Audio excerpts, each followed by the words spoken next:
Okay. Thanks for holding it down, Aaron.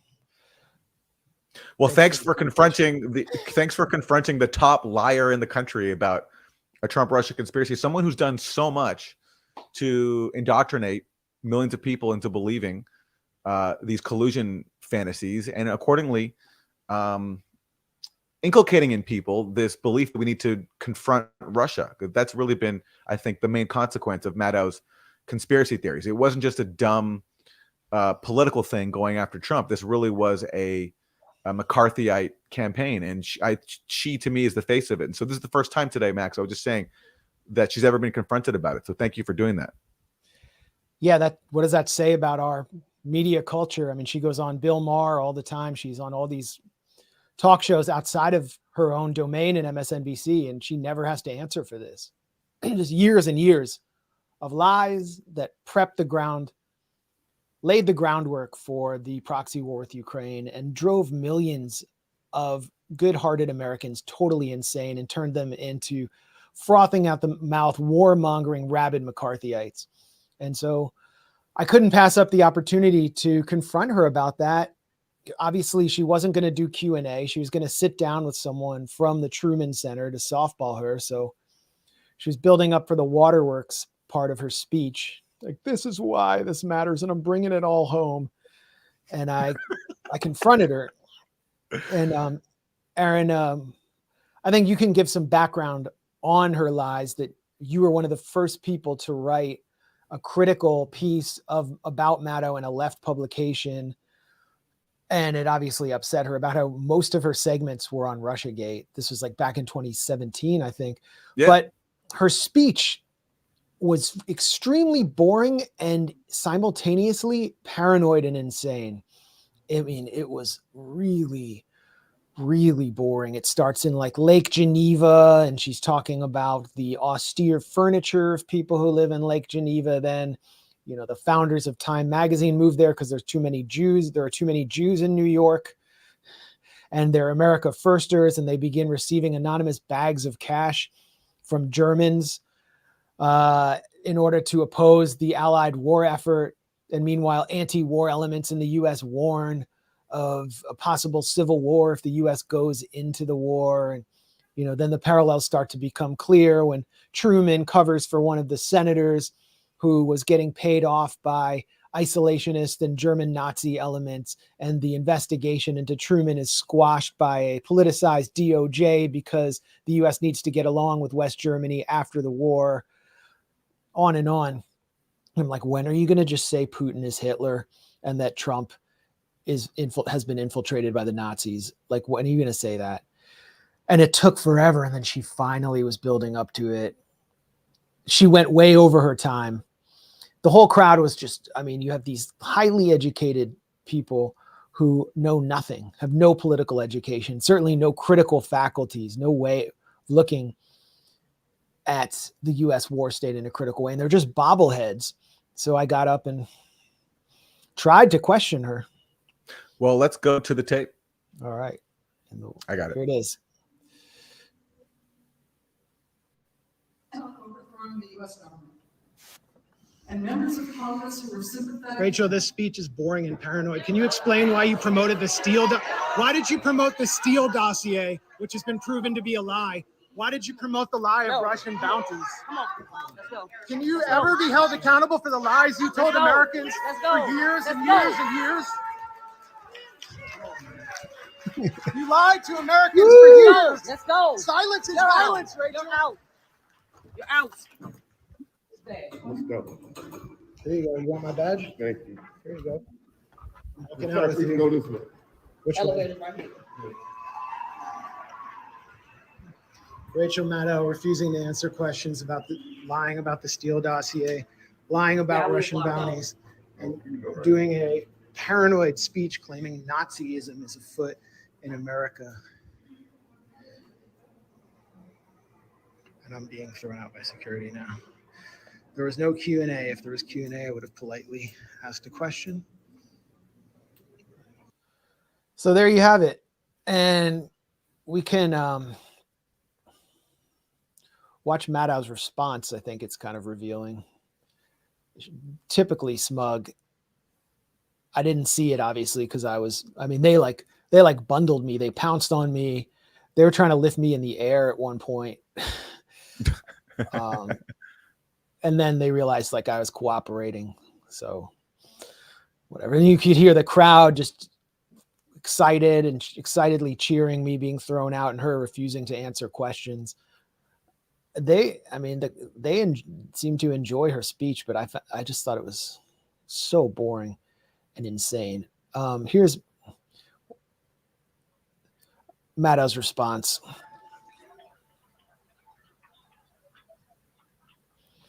As she waits. Coming to a Substack newsletter near you.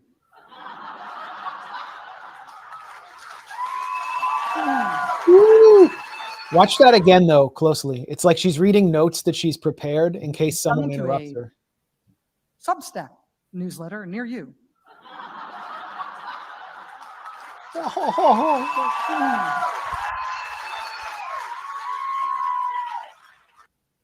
She knows it's a weak response, but she's also realizing that's the best she can come up with, and so she's just going with it. But that's why she's looking down, because she's like I know she knows somewhere deep down in her conscience that like it's a really weak response to being called out for being a top Trump-Russia conspiracy theorist. But that's the best she can do. So, yeah, that was really, really gratifying for me, having just seen how much of a liar she is and how much deception she pushed in selling her audience for years on this idea of a Trump-Russia conspiracy that Robert Mueller was going to uncover.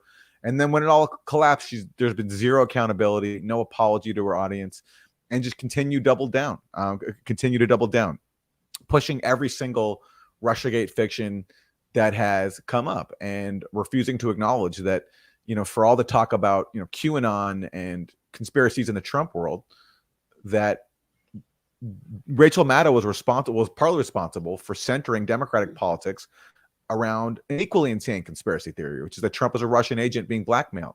And we can show a million examples of it. And just to show kind of how both ludicrous and dangerous it was, just here's one. This is back from right before Trump took office, where Maddow speculated that Russia was going to use the P-tape to blackmail Trump into withdrawing U.S. troops from Europe. I forgot about this one. The outgoing president is very quietly leaving thousands of U.S. troops on Russia's doorstep on his way out the door. And here's the question. Is the new president going to take those troops out? After all the speculation, after all the worry, we are actually about to find out if Russia maybe has something on the new president. We're about to find out if the new president of our country is going to do what Russia wants once he's commander-in-chief of the U.S. military starting noon on Friday. What is he going to do with those deployments? Watch this space. Well, we watched that space. Yeah. So what actually happened was Trump increased the troop deployments of the U.S. and Europe. But this clip shows the connection between Trump's conspiracy theories about Trump being blackmailed by Putin with the P-tape and warmongering, because what she was warning about there is what she perceived as a bad outcome of Trump withdrawing troops from Europe. So in other words, reducing Cold War tensions with Russia by decreasing the U.S. military presence on Russia's doorstep. In Maddow's view, that would be a horrible outcome.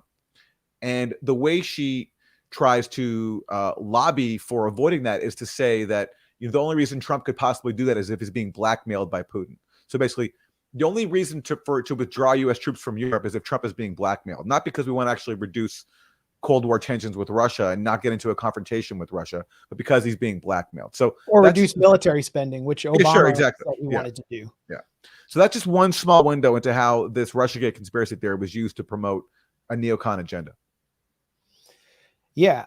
Then there's the Steele dossier.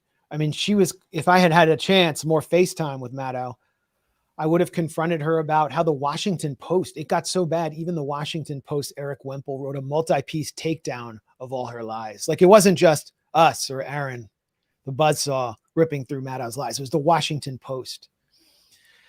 And maybe you can talk a little bit about her promotion of the Steele dossier. Well, she did a whole hour-long special called I forgot The about Dossier. that. She did a That's whole right. special, and it was all interviews with people. And the message was basically Christopher Steele was just this retired British spy who happened to come across this damning information about Trump and Russia, and he just wanted to tell the world what he found out. But he's been slandered by Trump and his allies, and basically the whole point was to promote Steele. Here she is. Here's a picture from this dossier special report, which actually is now hard to find online. It's not easy to find, but there it is. The dossier, and notice how they do the thing with the Russian lettering, the R, which is not even in the Russian language. It's not even actually an R. Anyway, they do that whole thing with the It's like how they call Putin lettering. Vlad, but that's not what the shortening of Vladimir is. Exactly. The dossier, a Rachel Maddow Show special report. So, and promoted it constantly. And of course, when it all collapsed, she just moved on and then pivoted to other conspiracy theories that were put forward during Russiagate to justify all of this. Zero humility or accountability whatsoever. And of course, zero voices allowed on her show or any other MSNBC show that didn't go along with this conspiracy theory. So none of us who push back on this whole Russiagate thing were ever allowed on cable news to offer a contrary point of view, because this was a cult. And in cults, you can't allow people to voice even any mild dissent. It's just not allowed. Well, it was also a cash cow. I mean, Maddow had record ratings. MSNBC was profitable for once. I mean, for sure.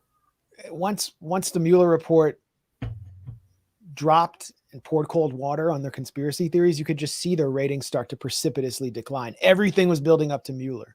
All roads lead to Putin. And Maddow was warning that Russia was going to potentially cut off America's electricity grid and freeze Granny in Wyoming to death during the winter. She literally warned about that. Let's go to that clip. It's a classic. Hey, that's great that you got that in front of you. We haven't even really prepared. This was like an impromptu stream, so this is impressive. Russia can do this today, now, whenever they want to. In other words, we're relying on their good graces that they're not. And it is like negative 50 degrees in the Dakotas right now. What would happen if Russia killed the power in Fargo today? Right? All the natural gas lines that service Sioux Falls just poofed on the coldest day in recent memory, and it wasn't in our power whether or not to turn them back on. I mean, what would you do if you lost heat indefinitely as the act of a foreign power on the same day the temperature in your front yard matched the temperature in Antarctica? I mean, what would you and your family do? As the director of national... Rachel warned us. Now, magically, somehow, this was a few years ago now, but yet in every winter since, somehow we've survived without Russia knocking out power to North Dakota. So Russia has yet to do it, but Maddow warned us, and I guess we're going to stay tuned for next winter because we just survived. What the U.S. did, though, was bomb the Nord Stream pipelines, and that certainly knocked out power to a lot of people, or knocked out heat to people, or at least reduced heat for a lot of people in Europe. And in fact, recently there was a report saying that tens of thousands of people may have died as a result of the higher energy costs in Europe that followed Russia's invasion of Ukraine and the ensuing cutoff of Russian energy. So in some ways, Maddow's warning about what Russia would do was really a mirror image of what ultimately the U.S. and its allies did in taking out Nord Stream 2 and cutting off Europe from, a very key source of energy. Yeah. Rachel Maddow also pushed the Alpha Bank hoax. Am I correct? Of course she did. Of course she did. So let's run through that really quickly. Yeah, well, so that was the conspiracy theory that Trump and Russia were secretly communicating via a Trump organization server and a Russian bank called Alpha Bank. And this was concocted by the Clinton campaign, pushed by their contractor, Fusion GPS. It was pushed to the FBI. Michael Sussman, a Clinton lawyer, was even indicted for lying to the FBI while trying to promote this. And of course, Maddow pushed it like everybody else. There's not a conspiracy theory involving Trump and Russia that Maddow did not aggressively promote. It's just every single possible thing you can name, Maddow was there. That's why she is the leading purveyor of Trump Russia conspiracy theories and our leading member of the Blue Anon cult. Here is Maddow promoting the Alpha Bank scam. This is just, I mean, again, you can go through every single one and find an example. Let me just get this clip here. I just found some vintage Maddow. I mean, these are just astounding lies that she's never answered for, never been held accountable for. See, we started to see their pushback a couple of weeks ago. This is from the New York Times several weeks ago. Quote, as basically says in his indictment, helped make up this whole thing about Trump and Alpha Bank and shopped it to the FBI knowing it was made up. Look at this boomerang. Look at this boomerang. Look at what they've just sent to the Justice Department, again, to John Durham himself and to Merrick Garland. The computer scientists who reviewed this data starting in the late spring and early summer of 2016, quote, thoughtfully and thoroughly performed the research necessary to assess the nature of the alleged Trump-Alpha Spectrum Health connection. And they collaboratively shared their views about what the data showed or did not show. In the end, the researchers unanimously concluded that the data reflected the existence of a covert communication channel between the Trump Organization, Alpha Bank, and Spectrum Health. Okay, so what she's doing here is after it came out that Alpha Bank was yet one more Clinton campaign scam, here's Maddow taking the fact that people associated with that scam wrote a letter to basically say that this is coming back to hurt anybody who doubted the existence of the Alpha Bank channel. Because look at this letter that she's showing up.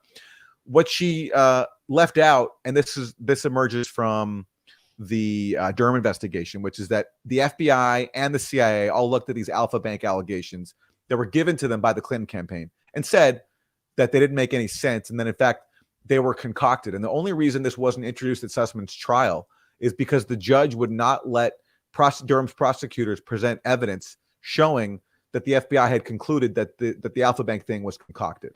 So that's the only reason it wasn't introduced at Sussman's trial, but it was introduced as part of the exhibits in Sussman's trial. So again, there's not a scam, a Russiagate scam that Maddow didn't push. Totally fake and insane.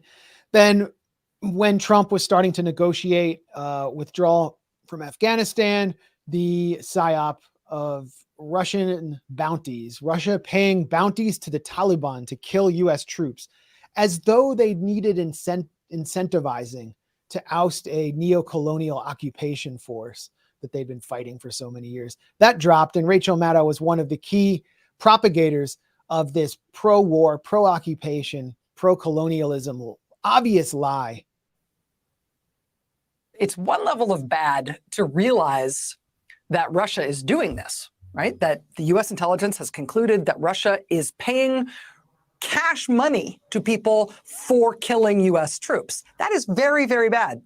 But it's a whole nother level of bad to know that the U.S. president has known that Russia was doing that for 4 months. And during that time, he's chosen to do nothing about it. That is a whole other level of crisis. In fact, during the time that the president has had this information, he's had at least a half dozen apparently super chummy phone calls with the Russian president. After those phone calls, he has made a bunch of unilateral offers to Russia of policy stuff that Russia might want for free, with him asking nothing in return. The president during this time has advocated that Russia get back into the G7. When other members of the G7 said no over our dead bodies, he canceled the G7. He also moved to take thousands of U.S. troops out of Germany, which is a longtime Russian priority to get that many U.S. and NATO forces out of Germany. That apparently he didn't even talk to the Pentagon or the State Department about in advance. The president just announced he would be granting that Russian wish in exchange for, again, nothing. So again, all this is done to serve a neocon agenda. It's not just funny because here's a cable news host spouting insane conspiracy theories. This is all done to serve warmongering, to fault Trump for trying to withdraw troops from Germany. That's now all of a sudden, in the eyes of liberals, a bad thing and something to resist. And when, as you say, when this Russian bounty scam was introduced, that was used to sabotage Trump's efforts to withdraw U.S. troops from Afghanistan. And people like Maddow, in parroting that, played a very central role. Yeah, they were part of the whole, they were sort of the background noise to Jason Crow and Liz Cheney's initiative. Like supposedly bipartisan bill to block the withdrawal, which succeeded in concert with the generals, including Milley, who sabotaged Trump's withdrawal. We've interviewed Doug McGregor here, Colonel Doug McGregor, former Pentagon advisor to the Trump administration, who was presiding over the attempt to withdraw. And he laid out the story. So Maddow was part of that. I got one more vintage clip from Maddow that is just completely hysterical. It's of course, what will we do without Aaron cataloging all this, interviewing none other than Pinak wife and Ukrainian Grand Vicar, Sith Lord Victoria Nuland. I mean, if, speaking hypothetically, if Vladimir Putin, for some reason, hypothetically, was in a position to be able to give orders to U.S. president, right? We're told that President Trump has tried to arrange the summit so that at one point in the summit, it will be him and President Putin in a room with no other Americans. There won't, as far as we understand, maybe not even an American translator there. So if President Putin were hypothetically in some sort of position where he could give orders to an American president behind closed doors, no other American would ever know what those orders were. If he had that sort of magic wand, what would be the thing he would want most? What kind of order would he give? I mean, if, speaking hypothetically. Yeah, so basically what she's saying is, and this was like right after Chris Hayes, Rachel Maddow impersonator Chris Hayes, had Jonathan Chait on to state almost matter-of-factly that Donald Trump had been a Soviet asset since 1987. And then she's conjuring up the scenario in which Putin gives orders to Trump in a secret room. And of course, there was Obama on the hot mic telling Putin, like, look, once I win again, once I beat Romney, I'm going to be able to negotiate with you. So, I mean, that didn't seem to trigger Maddow very much. I mean, is there anything in the history of American politics as insane as this fixation? I mean, right there, you have the top-rated liberal cable news host asking a former senior official, Victoria Nuland, now back in government, about the prospect of Putin giving orders to the American president. It's not only so unhinged. Like, I don't think there's anything as insane as ever been said on Fox News as that. I'm sorry.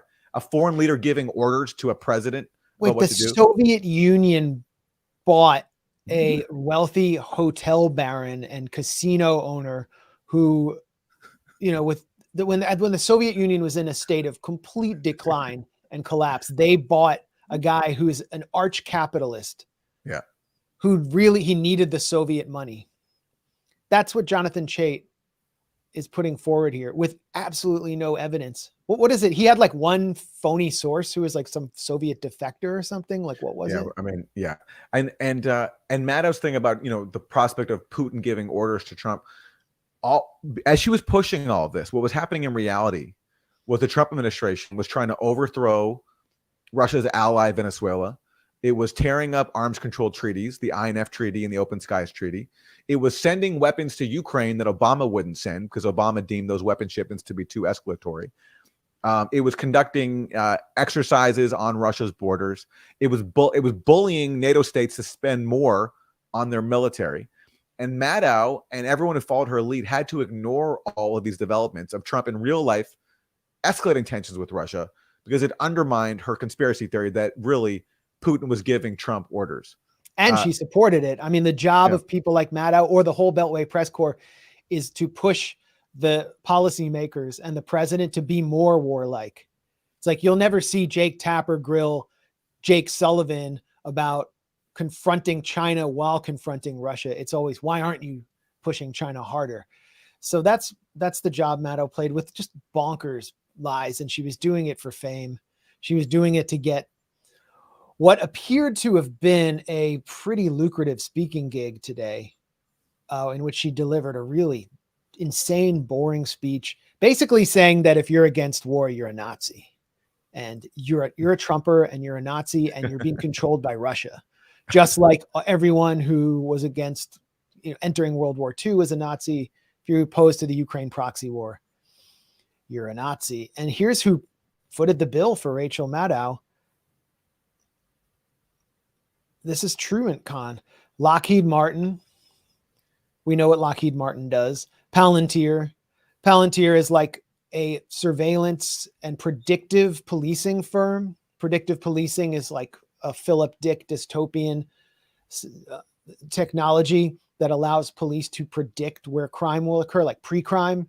Beacon Global Strategies is the K Street hellbox that produced the sort of liberal interventionist neocon advisors to both Ted Cruz and Pete Buttigieg's campaign. And by the way, the Truman Center cultivated Pete Buttigieg as a national security insider and hardliner when he was Mayor Pete, and he was just a mayor. They brought him to Washington. That's what they do. Elliott School of International Affairs, which is across the street from the State Department. It's an indoctrination mill for young people who want to serve in national security and the war state. MITRE is a CIA consulting. It's sort of an intelligence consulting firm. And I mean, I could just go on, but Palantir was founded by Peter Thiel, who's, you know, someone Rachel Maddow seems to hate. Jamie Raskin was giving the keynote speech, this supposedly progressive member of Congress. And Lockheed Martin is just a global merchant of death. So that's who Rachel Maddow literally, she's accusing people of taking secret bags of cash to be against war, and here's who's paying her speaking fee. Yeah. And she once had a reputation as being sort of anti-war. She wrote a book called Drift, which is about, you know, how US is so dependent on military power and doesn't engage in diplomacy. All that's out the window. I mean, she's just a quintessential example of how liberal Democrats have become pretty much synonymous with neocons, the same neocons they used to oppose back when they were in the Bush administration. And yeah, I used to go on Maddow's show on Air America. You did, really?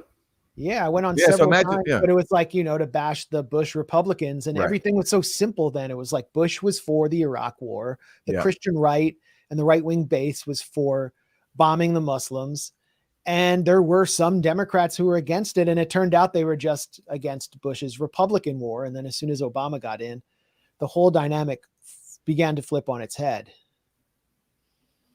Let's go to one more clip, because this just shows how, I mean, again, how unhinged all the Russiagate rhetoric was, and also how there's a direct line between all this Russiagate stuff, all this Russiagate mania, and the Ukraine proxy war today, because it set the tone for seeing Russia as this existential enemy, to the point where even Russian bots amounted to an attack on the country. And accordingly, if Russian bots are a threat to the country, then if Russia is really that diabolical an enemy where even their online trolls can destroy the country, then you can't have any diplomacy with them. And you're basically supporting this climate in which there's no talks at all. And the only outcome then, when a war like Ukraine comes along, is more war and not negotiation. So here's Rachel Maddow. She's talking about the discovery of a potentially fake Bernie Sanders fan page, possibly linked to Russia, run out of Albania. Okay, this is what she's talking about. And listen to how she describes it.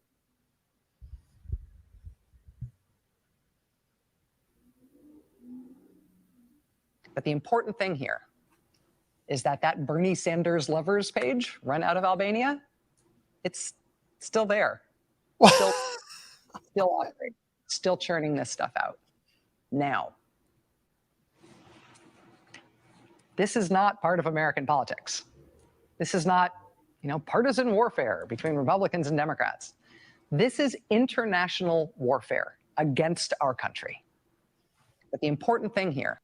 So an allegedly Russian-tied fake Bernie Sanders fan page run out of Albania is international warfare against our country. And, you know, it's funny, Max, to compare this to what the U.S. does around the world. And you just had this exchange this week with somebody from the National Endowment for Democracy, which we published at the Grayzone. You and Alex Rubinstein spoke to a vice president of the NED and pointed out to... Sorry to cut you off, Aaron, but just quick. This is what Rachel Maddow calls international warfare against America in the Buff Bernie coloring book. Yeah. Anyway, you were saying.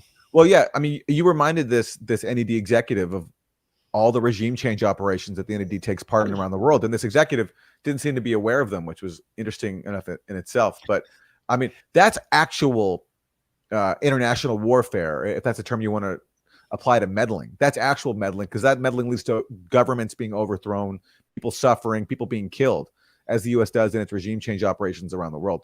Maddow was so gripped by this Russia mania that even a fake Facebook page in her deranged mind could be described as international warfare. So no wonder in that climate that diplomacy with Russia became impossible, confrontation became encouraged. And here we are now with people like Maddow leading the charge and trying to drum up support for a proxy war in Ukraine that is still going on after, not just a year after Russia invaded, but, more than 8 years after the U.S.-backed coup in Ukraine, which, of course, Maddow has also whitewashed. Yeah, I mean, if the Russian or Chinese ambassador were meeting with Antifa and the Proud Boys and giving them marching orders like the U.S. consul and ambassadors were doing in Hong Kong and Cuba and Venezuela, I mean, they've been photographed doing it, then I mean, maybe you'd have a point there. But she's talking about Buff Bernie coloring books. She's talking about nothing. It's just years and years of the kind of disinformation that never gets called out by the so-called disinformation experts. And, one of the things that really made me want to confront her was her attack on the Rage Against the War Machine rally, which was just so disgusting and dishonest. She's basically implying that Russia paid for the whole thing, that Russia was behind it, and it was just a bunch of, just a tiny group of psychopaths. She focused on like one guy waving a Russian flag. And at the same time, she seemed very threatened by it. And I think she's threatened by being confronted and questioned anywhere. These people have a sense of inviolability, and it's important to hold them accountable just by asking the questions the rest of the media won't do. I mean, in a decent culture, she would have been run out of the media. It would have been a huge scandal. I didn't even, like if I'd gotten to sit down with her, I would have also questioned her on her claim that the COVID vaccine immediately stops the virus and prevents transmission and infection immediately. Yeah. I mean, I can play that real quick because, I mean, why is that so sinister? Whatever you think about. Now we know that the vaccines work well enough that the virus stops with every vaccinated person. A vaccinated person gets exposed to the virus does not infect them. The virus cannot then use that person to go anywhere else. It cannot use a vaccinated person as a host to go get more people. That means the vaccines will get us to the end of this. Now we know. I mean, that's just a straight up lie. You could say, oh, maybe you could make the case that they reduce the potency of the virus or something. I mean, I'm not even going to bother debating that, but there's a debate around that. There's no debate about this. Even Fauci's admitted that was false. Rochelle Walensky admitted it was false. But the point was to justify firing millions of people who didn't want to take it. The point was to destroy the lives of workers and to impose it on people who had to keep their jobs, including healthy young people who had already been infected and didn't need it. So, I mean, it's just whatever the corporate priority is, Maddow does it behind liberal guys. And that's pretty much all I have to say about her. I want to actually move on to the next Truman Con intervention, if that's all right. Absolutely. Yeah, so let me pull that up real quick.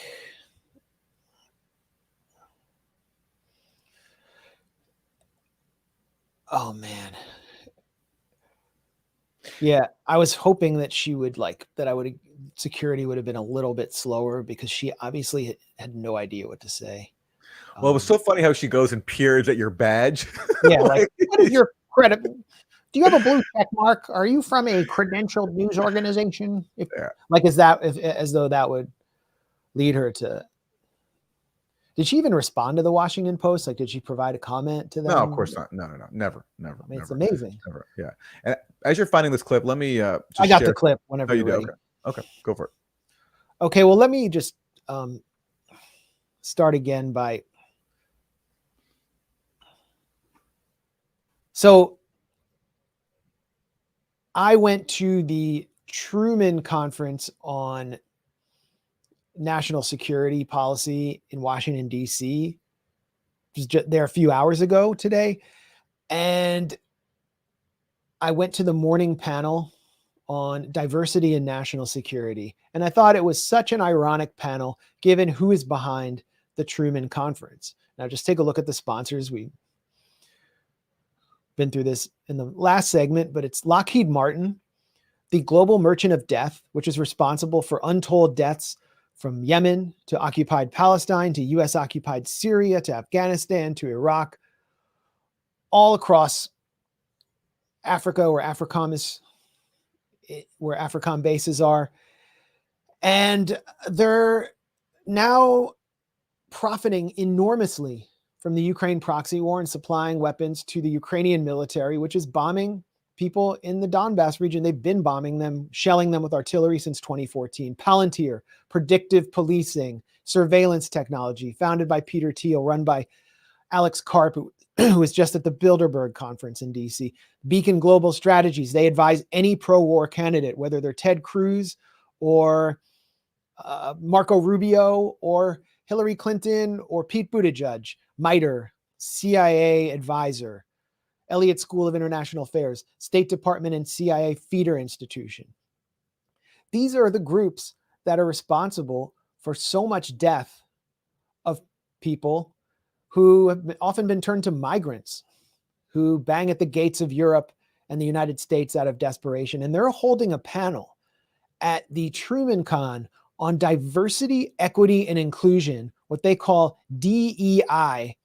It's like they're in the DIA or the CIA and they're pushing DEI as though they're advancing some kind of Martin Luther King level civil rights movement within the architecture of the national security and war state. And I just had to call out the hypocrisy. It was just infuriating. Tried to do so in a kind of humorous way, just to highlight the absurdity of the whole thing. And here's what went down.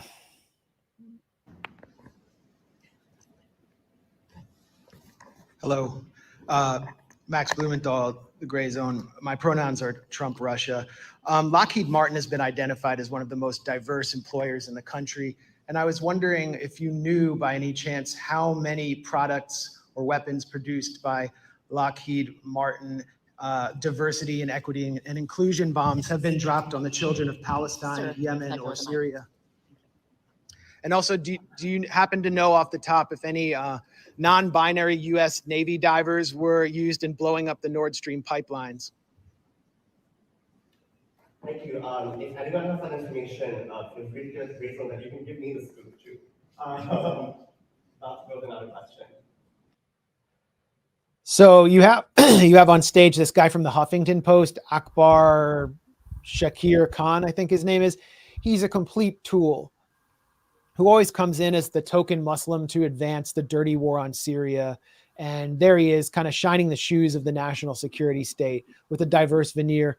To his right is a woman, April something. I'm forgetting her name right now. I'll pull it up in a second. She's at the State Department.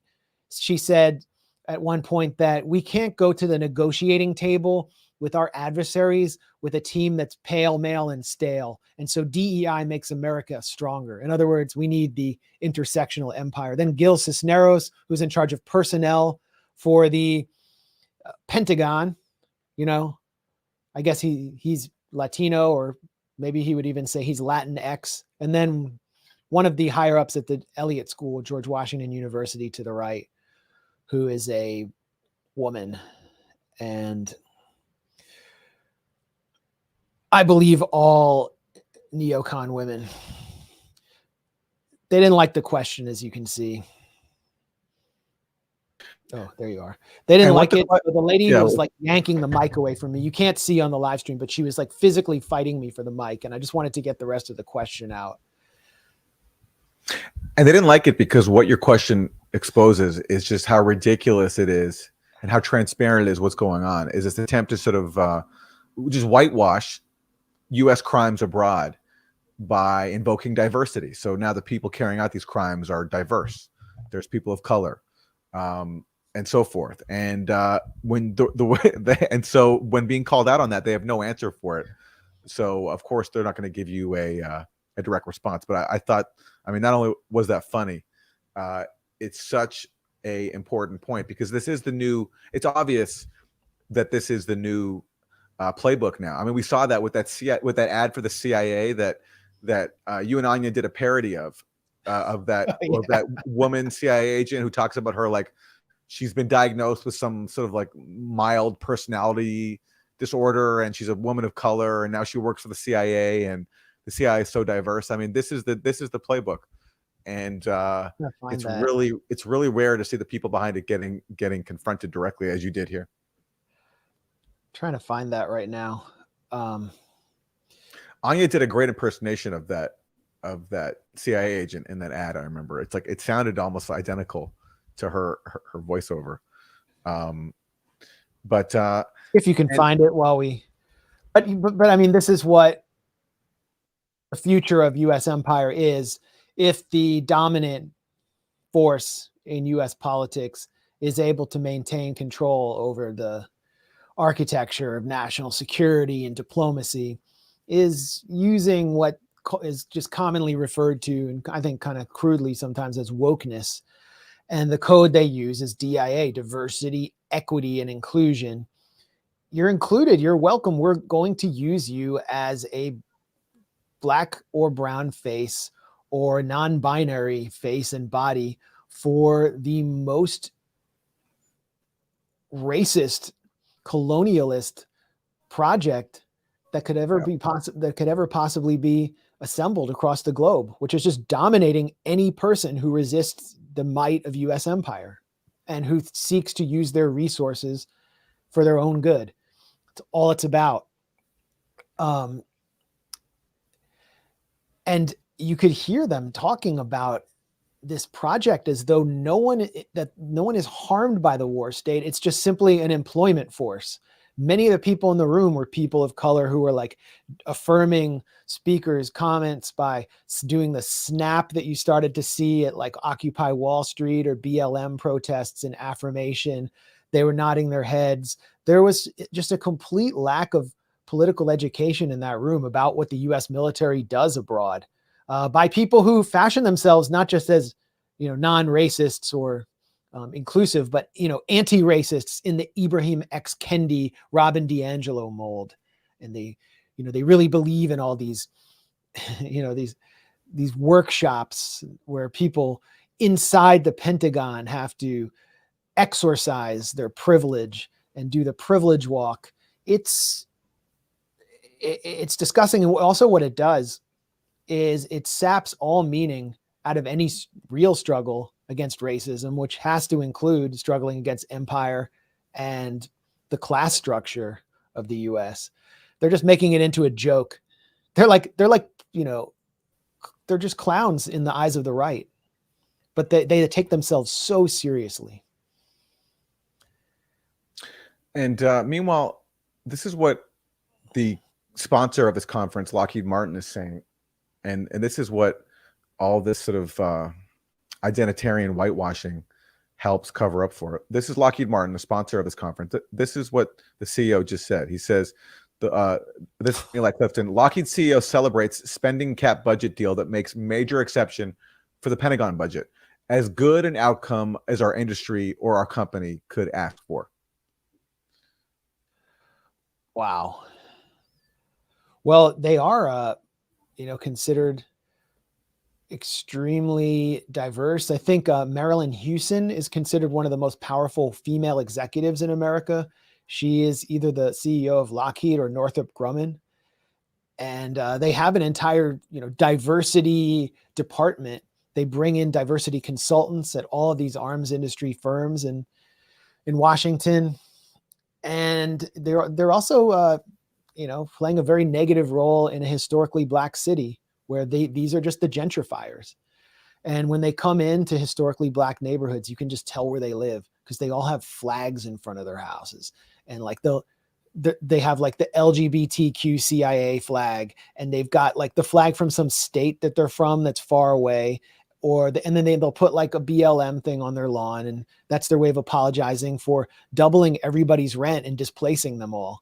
And they have such a superiority complex, and they exist in a delusional bubble where they think that they're actually fighting injustice while they're counting the casualties of Syria sanctions. And and Pride is coming up. You know, go to the Pride March in DC, go to the Pride Parade and see what it is right now. I might not be able to be there because I'm going to be at Icarus Fest. Everyone, if you're in the New York area, should come out to Rutherford. Me and Aaron are going to be there June 8th through June 11th. I think we're on the 9th and 10th. We have panels. It's in Rutherford. Just look up icarusfest.com. But, you know, if I were able to go to Pride, I mean, it's just fascinating to watch all of these floats go by, and it's like Raytheon, Lockheed, every mass murderer in the world with all of their LGBTQ employees like dancing and partying in the DC sun. And the EU delegation comes out as well, and they're all waving Ukrainian flags. And none of them like have ever seen combat, but they're involved in mass murder. What is that? I mean, what has that done to a movement that used to actually be transgressive, that actually used to challenge power, with organizations like ACT UP, like the direct actions of ACT UP during the AIDS crisis? It's completely turned it upside down. And so this is another facet of liberalism as the core constituency of the war state.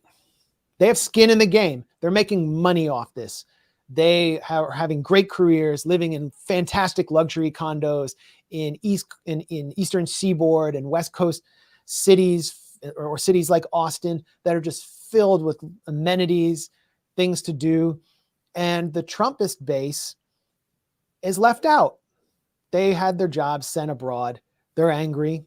And the onset of neoliberalism has actually turned them into opponents in some senses, in some certain situations of the war state, along with, you know, a lot of active duty service grunts. I mean, you'll see like when look at Ron Paul's performance in South Carolina, the military bases voted for him in 2004, 2008. So we're living in a kind of topsy-turvy world. And I think that's why it was so important for me to go to that conference. I agree. You got some really impactful clips out of that conference, confronting one of the biggest warmongers on cable news, Rachel Maddow, and then calling out this whitewashing of hegemonic policies by cloaking them in identitarianism. I think that was so. Max, thank you for your service. Thank you, Aaron. You know, you encouraged me to do it and gave me some really good fodder for Rachel Maddow. So it was really a group effort here. And I brought home from the Truman Con, I brought some pronoun stickers. So I'm hoping next time I see you, I can give you yours. I have he, his, they, them, she, her. They were handing these out at the front for everyone at Truman Con. Well, to respect your preferences, they have to print one up that says Trump Russia, because that's what you said were your pronouns. When you My spoke. pronouns typically are self-hate, but this time I went as Trump Russia because, or Z Trump, Z Russia. And man, endless comedy. Jamie Raskin got the award for courage at the end of a arms industry sponsored conference. His father founded the first and only anti-war think tank in Washington, D.C., IPS. So sad times. I don't think I don't feel like a revolution is on the horizon in this country. And so you just have to get up and be the biggest bastard you can be, and just let the chips fall where they may. Let things crystallize themselves later. I'm going to transition to Jimmy Dore in a moment, but I think we should quickly cover Kit's detention. So this is the headline from Grayzone, published by you, Max, this week.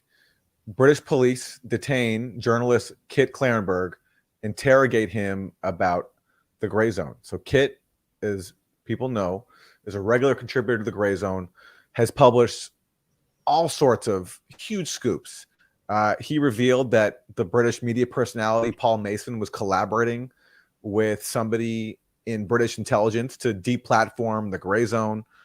It was in those emails that Paul Mason referred to Bellingcat as intel service by proxy, which we totally agree with him on.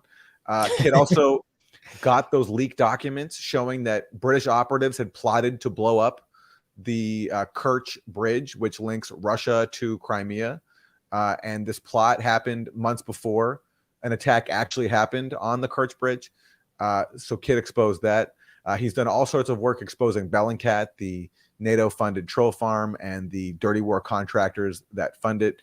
And this happened to him recently, where he was flying home to the UK to visit family and friends, because Kit's from the UK, and he was detained at London's Luton Airport. So Max, take it from here.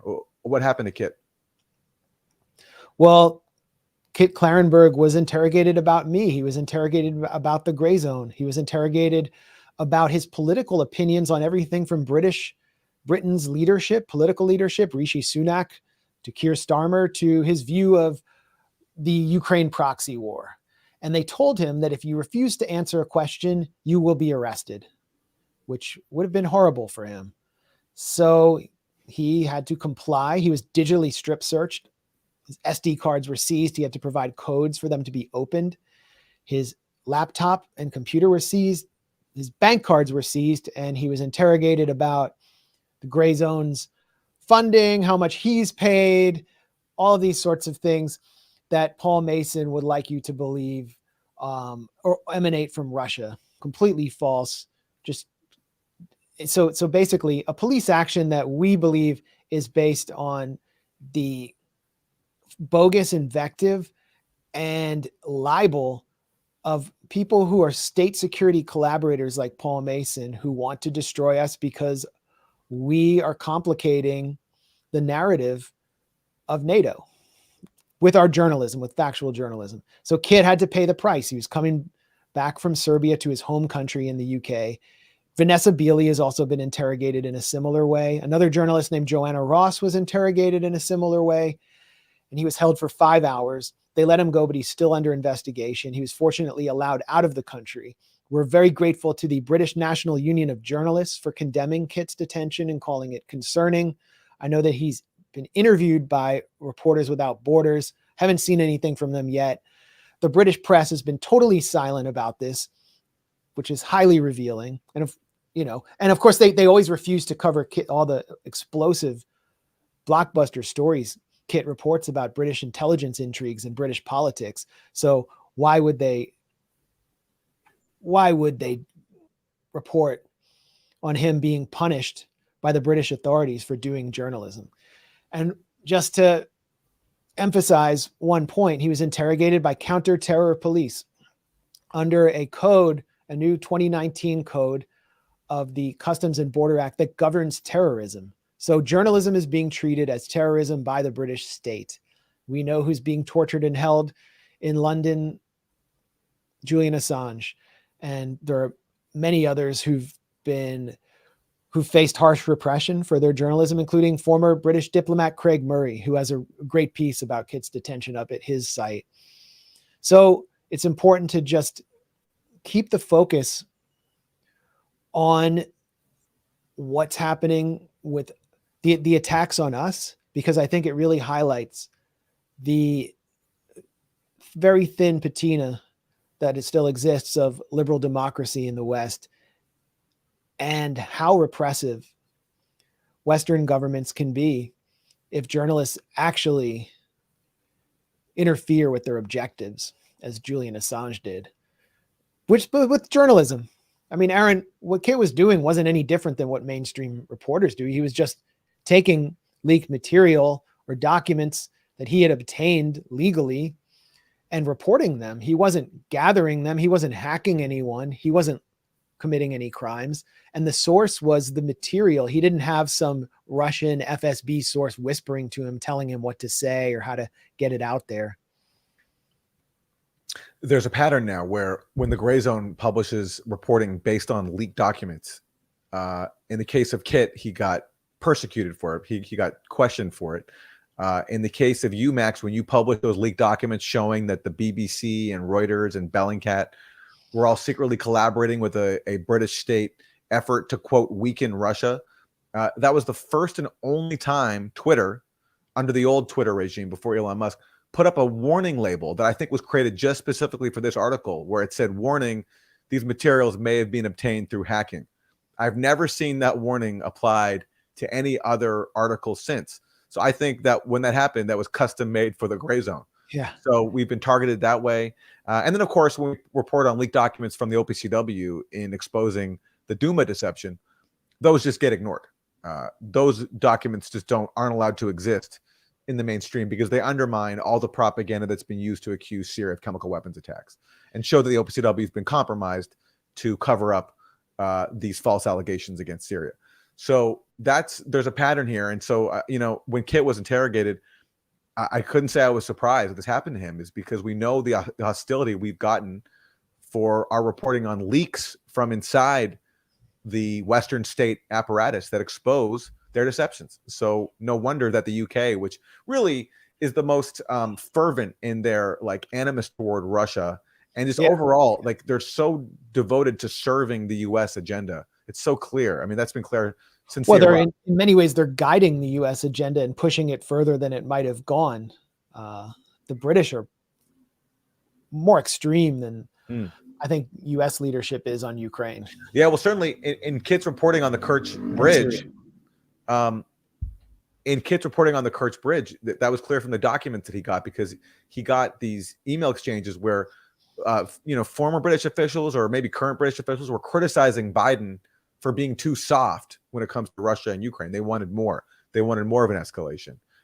Recently, you had a diplomatic editor at The Guardian, Simon Tisdale, I think that's his name, calling to give Ukraine every possible weapon system under the sun and to ignore concerns about nuclear escalation. So yeah, it's true. There are a lot of voices there that are even more fanatic than people here in the US. Yeah. It goes back to British Empire and British imperial competition with Russia. It goes back to the 19th century. It's pathological.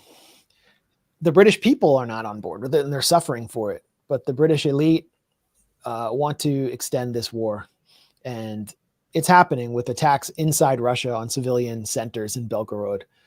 And we saw the German foreign minister support that. We've seen the British and the US foreign minister and secretary of state, respectively, issue basically statements of support for that. So they're escalating. F-16s are coming. I don't see a counteroffensive yet, but they're still managing to escalate. And it is pathological, and it's certainly not serving the people of Germany. Their economy is tanking, and they don't have a plan B. Anyway, I hope there were lots of diverse divers involved in bombing Nord Stream. I think we're going to have some huge stories coming up at the Grayzone. We're really on a roll that is going to make them hate us even more. And hopefully it makes you love us even more, and you show your support in any way you can. And that could be just liking this stream. I'm going to head over to Jimmy Dore right now. I'll be on stage with Jimmy Dore at Magooby's July 15th and 16th, or 14th and 15th. Look it up, in Baltimore. So if you're in the DC area, you probably get down from Philly pretty quickly too. Come on out. And like I said, IcarusFest.com, you'll find out about me and Aaron's next public appearance in Rutherford, New Jersey, June 9th and 10th. Thanks everyone for joining us and tuning in. And as Max said, please like the stream and keep supporting us. We'll see you next time. Peace. Bye, everybody.